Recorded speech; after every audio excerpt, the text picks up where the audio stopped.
કે post graduation માટે જે સ્કોલરશિપ છે એ બંધ થઈ નથી.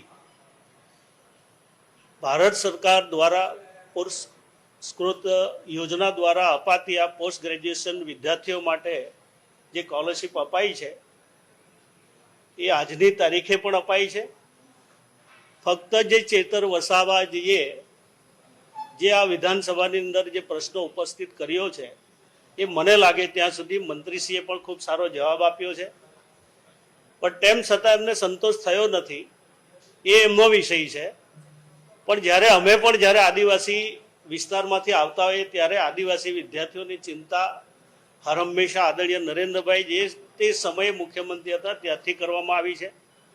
ખાસ કરીને સરકારનો એમણે તો આભાર માનવો જોઈએ કે પૂરા દેશની અંદર ડાયરેક્ટ કન્યાઓ માટે તો આપણે પૂરેપૂરું ફ્રી કરી દીધું છે.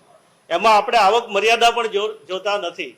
ફક્ત જે ગવર્મેન્ટ કોટાની અંદર પણ આપણે પૂરી સ્કોલરશીપથી લઈને ફ્રીશીપ કાર્ડની વ્યવસ્થા છે કે એક ગુજરાત એવું રાજ્ય છે કે ઉમરગામથી અંબાજી સુધીમાં વિદ્યાર્થીઓ અન્ય ફેકલ્ટીની અંદર અભ્યાસ કરી રહ્યા છે.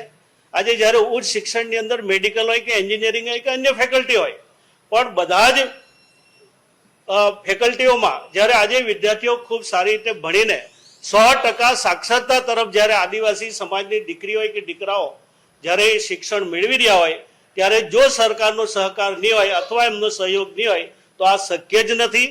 આજે જે કંઈ થઈ રહ્યું છે ઘણા સમયથી આંદોલનો ચાલે છે એમાં કેટલાક એજન્ડોએ કેટલીક મલ્ટી સંસ્થાઓને સાથે જે એડમિશન કોઈ કારણોસર લાલચ આપીને પણ જે એડમિશન અપાવ્યા છે એવા લોકો માટે દીવધા છે.